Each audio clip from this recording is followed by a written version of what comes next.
বৌদি, কি শুনছি আমি? কি হয়েছে ভাই? আমার এই স্ট্যান্ডার্ড হাইফাই বউকে দিয়ে তুমি ঘরে এসব কাজ করাচ্ছ, রান্না বান্না আর ঘর মোছা? সিরিয়াসলি? আরে আমার তো শরীরটা খারাপ, তাই জন্য কিছু কাজ বাকি ছিল, সেটাই আমি ওকে বললাম করে নিতে।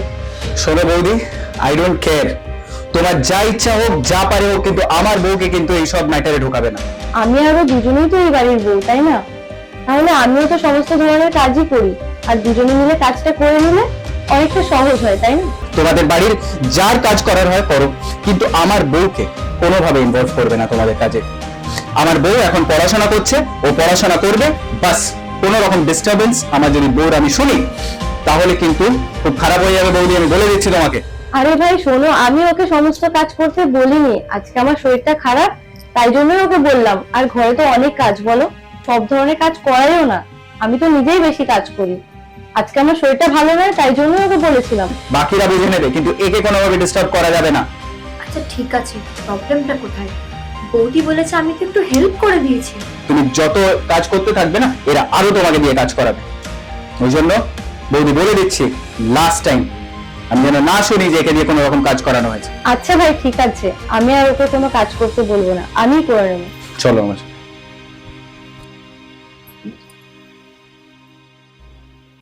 সোহা, তুমি এই ড্রেস পরে কোথায় যাচ্ছ? আমি কিটি পার্টিতে যাচ্ছি।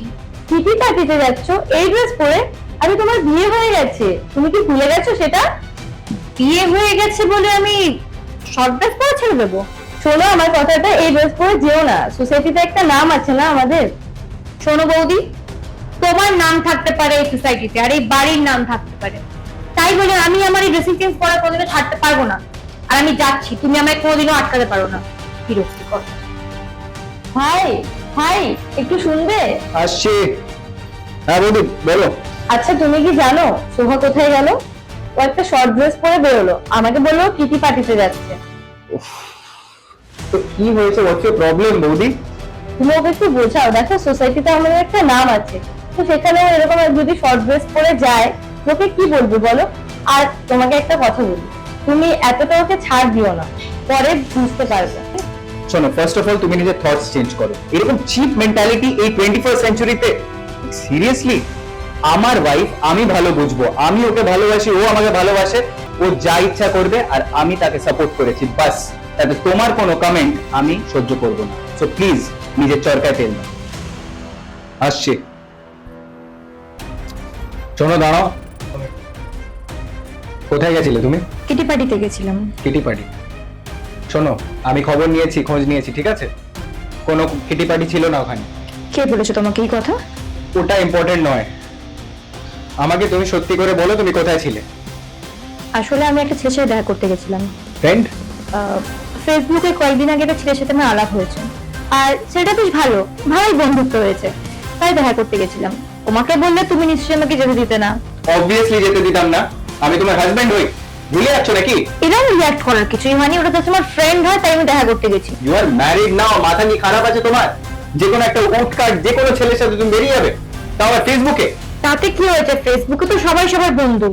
গেছিলে তুমি অনেকক্ষণ আগে, আর এতক্ষণ ধরে একটা ছেলের সাথে তুমি সময় কাটাচ্ছ, আমি কি ভাবো? এখনকার জেনারেশনে এগুলো নিয়ে কে এত ঝামেলা করে? এখনকার যুগে এটা খুব নর্মাল একটা বিষয়। Not normal for me, Soha, please try to understand. তোমার জন্য হয়তো এটা একটা ছেলে খেলা হতে পারে, কিন্তু আমার জন্য নয়। আমি তোমাকে ট্রাস্ট করি, বিশ্বাস করে তোমাকে ছেড়েছিলাম, and this is not for me. আরে তোমাকে আমি নিজের থেকে বেশি বিশ্বাস করেছিলাম। আরে আর বৌদি যে এতদিন আমাকে বোঝাতে আসতো, শুধু তোমার জন্য আমি বৌদির সাথে ঝামেলা করে গেছি। কি ভাবতাম যে তুমি পড়াশোনা করছো, এই তোমার পড়াশোনা, এই পড়াশোনা যে একটা ফেসবুকের র্যান্ডম ছেলের সাথে তুমি বেরিয়ে যাচ্ছ। তুমি আর তোমার বৌদি, তোমাদের দুজনেরই মাথাটা খারাপ, সেই জন্য আমাকে সব জিনিসে তোমরা আটকাচ্ছ। আমার পক্ষে পসিবল নয় কিন্তু এরকম ভাবে থাকা। তুমি প্লিজ আমার থেকে একটা ডিস্টেন্স মেনটেন করো, আর তার থেকেও বেটার হয় আমি তোমাকে ডিভোর্স দিয়ে দিচ্ছি, তাহলে তো প্রবলেম আসছে না মাঝখানে, তাই না? জাস্ট একটা বাধা দিয়েছি বলে ডিভোর্স? মনে হচ্ছে নাকি? আমার পক্ষে আর সম্ভব নয় তোমার সাথে থাকা। তোমার যেটা ইচ্ছা তুমি সেটাই করো। ঠিক আছে, আমি আজকেই বেরিয়ে যাবো। Just get lost. যত সব। বৌদি, হ্যাঁ বলো। তোমার সাথে কিছু কথা ছিল। কি হয়েছে ভাই তোমার? এত টেনশন করছো কেন? সিরিয়াস কিছু হয়েছে? বলো আমাকে। সত্যি তুমি ঠিকই ছিল, ঠিকই বলতে তুমি। তখন আমি তোমাকে খারাপ ভাবতাম, কারণ আমি ওর ভালোবাসায় অন্ধ হয়ে গেছিলাম।